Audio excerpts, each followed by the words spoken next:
श्री स्वामी समर्थ. पांडवांची स्वर्गयात्रा नेमकी कशी झाली ते आज आपण पाहणार आहोत. महाभारताचे युद्ध संपल्यानंतर पांडवांनी 36 वर्ष हस्तिनापुरावरती राज्य केलं. जेव्हा पांडवांचे राज्य चालू होते तेव्हा भगवान श्रीकृष्ण आणि बलरामाने त्यांच्या शरीराचा त्याग केला होता. हे सगळं पाहून पांडव आणि द्रौपदीने शरीरासहित स्वर्गात जाण्याचा निर्णय घेतला. 5 पांडव आणि द्रौपदी स्वर्गात जाण्यासाठी निघाले, पण ते कधीही स्वर्गात पोहोचू शकले नाहीत. 5 पांडवांमध्ये फक्त युधिष्ठिरच स्वर्गाच्या रस्त्यावर पोहोचले. सर्वात महत्वाचे म्हणजे त्यांनी तिथे गेल्यावरती पाहिले की दुर्योधनाने इतकी पापे करूनही तो स्वर्गात पोहोचलेला होता. त्यांना प्रश्न पडला की पांडव नेहमी धर्माच्या रस्त्यावरती चालले तरीही स्वर्ग त्यांच्या नशिबात का आला नाही, आणि पांडवांमध्ये फक्त युधिष्ठिरालाच स्वर्ग का मिळाला. याची उत्तरं आपण पाहूयात. 18 दिवस चाललेले महाभारताचे युद्ध दुर्योधनाच्या मृत्यूनंतर संपले. हे युद्ध इतिहासातील सगळ्यात मोठ्या युद्धांच्या रूपामध्ये ओळखले जाते. या युद्धानंतर आपल्या मुलांना गमावणारे धृतराष्ट्र आणि गांधारीला राजमहालातील जीवन नकोसे झाले. त्यामुळे त्यांनी राजमहल सोडला आणि ते जंगलात जाऊन राहू लागले. इकडे हळूहळू भगवान श्रीकृष्णांचा यदुवंश संपला. श्रीकृष्णांच्या पायामध्ये एक बाण लागल्याचे निमित्त होऊन श्रीकृष्ण सुद्धा आपली लीला संपवून निघून गेले. पांडव त्यावेळी हस्तिनापुरात राज्य करत होते. 36 वर्ष राज्य चालवल्यानंतर पांडवांना या गोष्टीची जाणीव होऊ लागली की पृथ्वीवरचं त्यांचं कार्य आता संपलं आहे. आता आपल्याला पृथ्वीलोक सोडण्याची वेळ आली आहे. त्यानंतर पांडवांनी अभिमन्यूचा मुलगा परीक्षितला हस्तिनापूरचा नवा राजा म्हणून घोषित केले. महर्षी वेदव्यासांची आज्ञा घेऊन पांडव द्रौपदीला बरोबर घेऊन स्वर्गाच्या यात्रेला निघाले. स्वर्गाच्या यात्रेदरम्यान अर्जुनाने मोहापोटी धनुष्य आणि बाणांना सोडलं नव्हतं. यात्रेदरम्यान 5ही पांडव कितीतरी नद्या, डोंगर, समुद्राची यात्रा करत लाल सागराजवळ पोहोचले. तेव्हा तिथे अग्निदेव प्रगट झाले आणि त्यांनी अर्जुनाला धनुष्य आणि बाण सोडून द्यायला सांगितले, कारण त्याचं काम सुद्धा तोपर्यंत पूर्ण झालं होतं. अग्निदेवांना धनुष्य आणि बाण दिल्यानंतर पांडव त्यांच्या मार्गावर पुढे निघाले. त्यांच्यासोबत कुत्रा सुद्धा होता. जेव्हा पांडवांनी कुत्र्याविषयी विचारलं तेव्हा युधिष्ठिर म्हणाले, कुत्रा त्यांच्यासोबत प्रामाणिक आहे म्हणून तो त्यांच्यासोबत जात आहे. त्यानंतर पांडवांनी पृथ्वीची परिक्रमा पूर्ण करण्याच्या इच्छेने उत्तर दिशेकडून सुरुवात केली. उत्तर दिशेपासून पृथ्वीची परिक्रमा केल्यानंतर केदारनाथ मध्ये पांडवांना भगवान शिवांनी दर्शन दिले आणि स्वर्गाचा रस्ता सांगितला. रस्त्याच्या मध्ये पुढे चालताना पांडवांनी वाळूच्या समुद्राला पार केल्यानंतर सुमेरू पर्वताचे दर्शन घेतले. पुढे गेल्यानंतर बद्रीनाथ जवळ सरस्वती नदी पार करणे द्रौपदीला मात्र अवघड झाले होते. त्यामुळे भीमाने एक मोठा दगड नदीच्या मधोमध टाकला, ज्यावर चालून द्रौपदीने सरस्वती नदी पार केली. असं म्हटलं जातं की माना गावामध्ये सरस्वती नदीच्या सुरुवातीला आजही तो दगड अस्तित्वात आहे, ज्याला आता भीम पूल या नावाने ओळखले जाते. थोडे दूरपर्यंत चालल्यानंतर वर चढणे कठीण जात होते. त्यावेळेस द्रौपदी म्हणाली, मी प्रत्येक वेळेस सर्वात पुढे जाऊन अगोदर सर्व बघत असते, म्हणून या वेळेस देखील मी पुढे जाऊन मार्ग बघते. ती पुढे जाते आणि तेवढ्यात तिचा दगडावरून हात सुटून ती पडते. हे पाहून भीमानं युधिष्ठिरांना विचारले, द्रौपदीने आजपर्यंत कोणतेही पाप केले नाही, तरीही तिच्याबरोबर असं का झालं?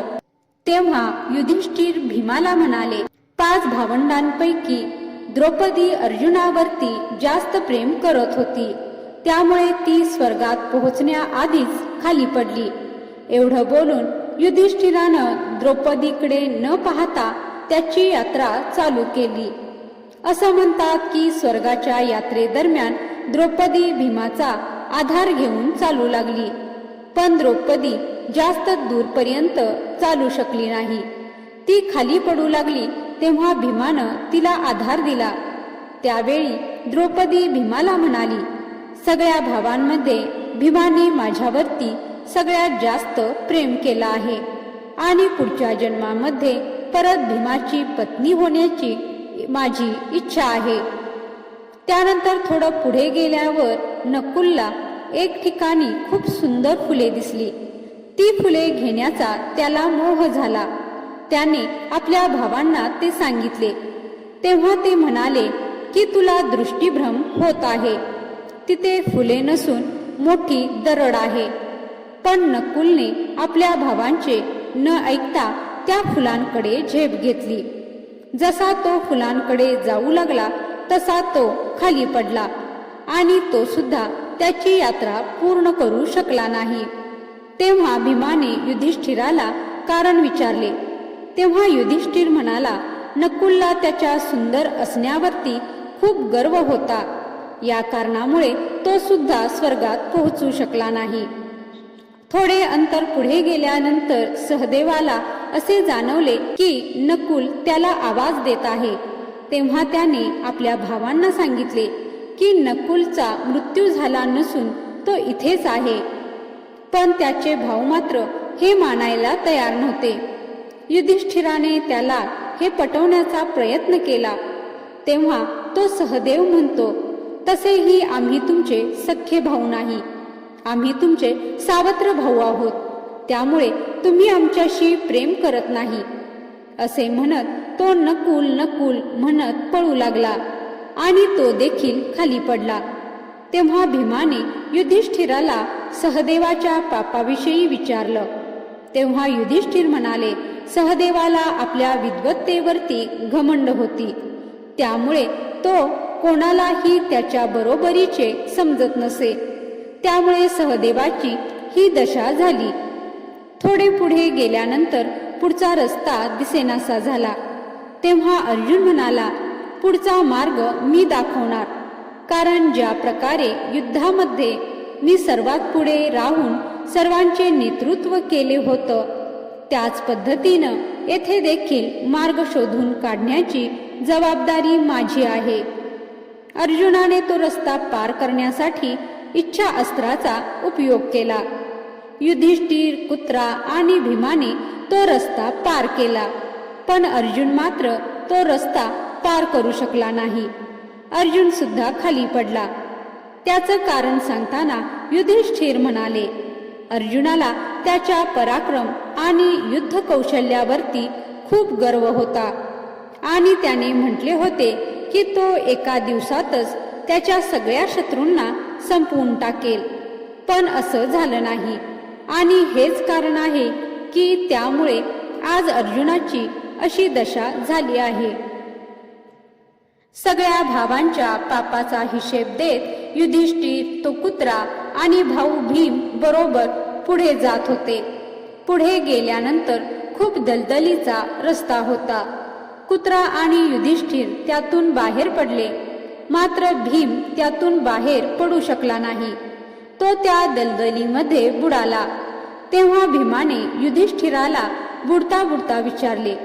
तेव्हा युधिष्ठिर म्हणाले, तू खूप क्रोधी होतास आणि तुझ्या शक्तीचा खोटा दिखावा करत होतास, हेच कारण आहे की तुझी अशी दशा झाली आहे. त्यानंतर फक्त युधिष्ठिर आणि तो कुत्रा शिल्लक राहिला. त्यांची यात्रा पूर्ण झाल्यानंतर दोघेही स्वर्गाच्या दाराजवळ पोहोचले. तेव्हा त्यांना दारावरती देवराज इंद्र भेटले. देवराज इंद्रांना आपल्या समोर पाहून युधिष्ठिर त्यांना म्हणाले, त्यांचे चारही भाऊ आणि द्रौपदी यात्रेच्या मध्येच खाली पडले, त्यांना सुद्धा आपल्या बरोबर घेऊन या.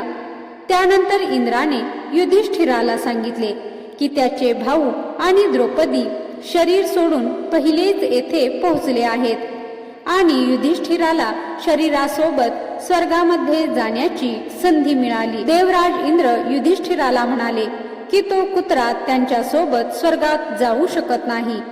त्यावर युधिष्ठिर इंद्राला म्हणाले की हा कुत्रा सुद्धा स्वर्गात जाणार. खूप वेळ समजावून सांगितल्यानंतर सुद्धा जेव्हा युधिष्ठिराने हे मान्य केलं नाही तेव्हा कुत्र्याच्या रूपामध्ये तिथे उपस्थित असलेले यमराज त्यांच्या खऱ्या रूपामध्ये प्रगट झाले. ज्या कुत्र्याला पूर्ण रस्ताभर युधिष्ठिर प्रामाणिक समजत होते ते यमराज होते. युधिष्ठिराचा चांगलेपणा आणि प्रामाणिकपणा पाहून यमराज खूप आनंदित झाले आणि त्यांना आशीर्वाद देऊन तिथून निघून गेले. त्यानंतर इंद्र आणि युधिष्ठिर रथामध्ये बसून निघाले. जेव्हा युधिष्ठिर स्वर्गात पोहोचले तेव्हा त्यांना खूप आश्चर्य वाटले की दुर्योधन सुद्धा अन्य देवतांबरोबर स्वर्गामध्ये दिव्य आसनावरती बसले आहेत. युधिष्ठिराने तेव्हा इंद्राला त्याचे कारण विचारले. तेव्हा त्यांनी सांगितले की दुर्योधनाने भलेही आयुष्यभर खोटं आणि अधर्माची साथ दिली होती, पण अर्जुन आणि भीम यांच्यासारख्या योद्ध्यांना न घाबरता आपली हार समोर दिसत असूनही ज्या बहादुरीने त्याने युद्ध केलं होतं त्यात त्याला वीरगती प्राप्त झाली होती. त्या पराक्रमामुळेच आज त्याला हे स्थान मिळाले आहे. युधिष्ठिराने पाहिले की त्याचे भाऊ आणि द्रौपदी तेथे नाहीत.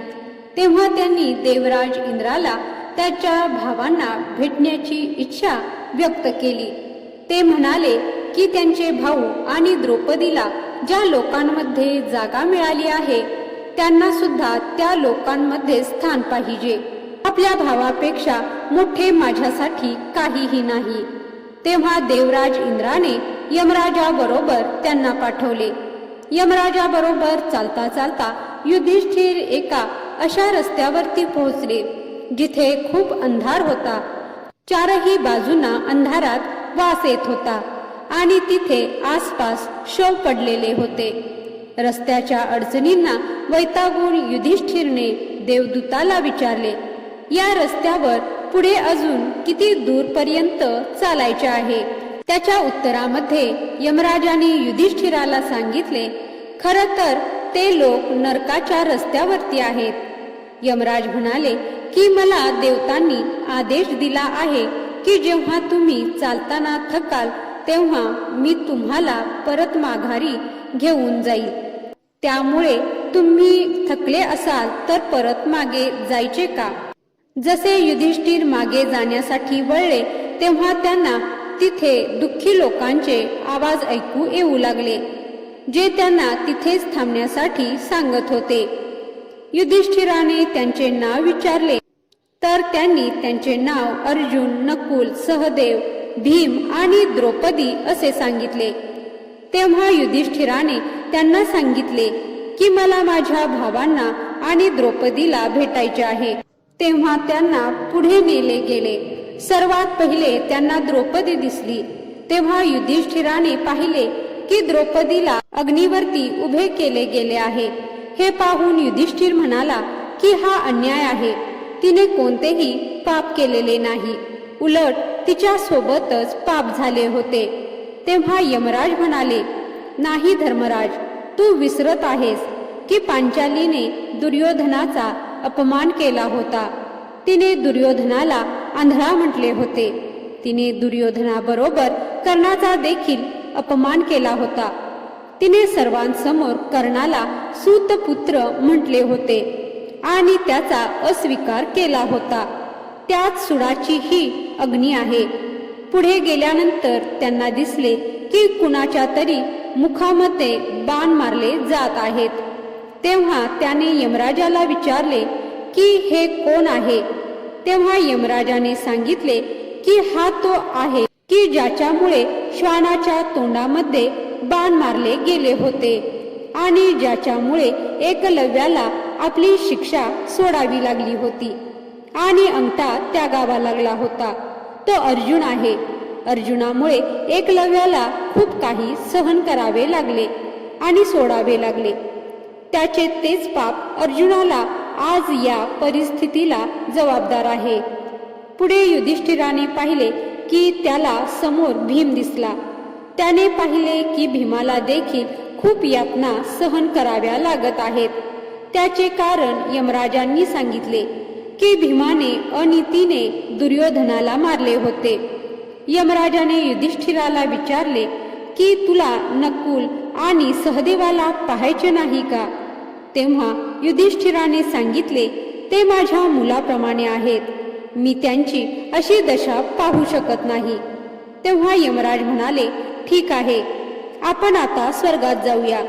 हे ऐकून युधिष्ठिर यमराजाला म्हणाले, तू परत जा, मी माझ्या भावांना सोडून कुठेही जाणार नाही. यमदेवाने ही गोष्ट जाऊन इंद्राला सांगितली. काही वेळानंतर देवराज इंद्र त्या ठिकाणी पोहोचले जिथे युधिष्ठिर होते.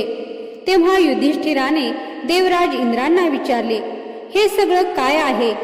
तेव्हा देवराज इंद्रांनी सांगितले, तुम्ही अश्वत्थामाच्या मृत्यूची खोटी खबर देऊन आचार्य द्रोणाचार्यांचा वध केला होता.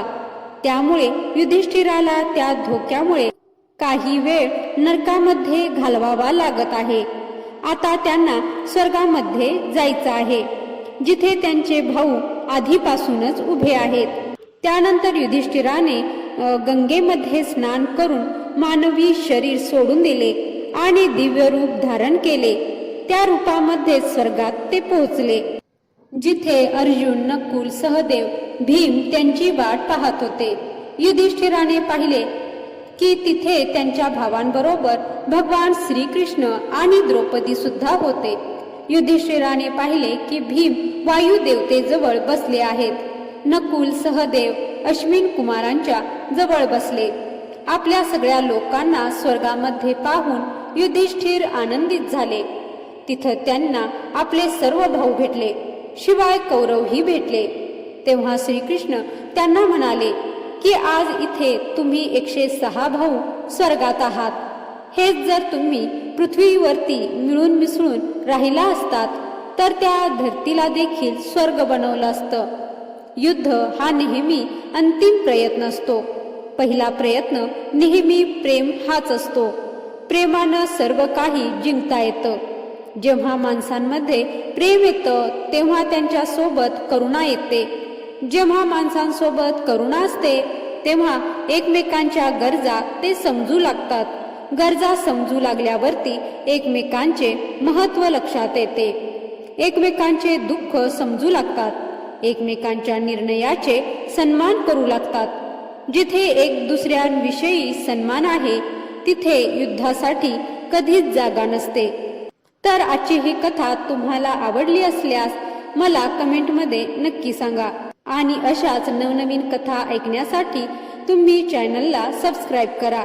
व्हिडिओ शेवटपर्यंत पाहिल्याबद्दल धन्यवाद. जय श्री स्वामी समर्थ.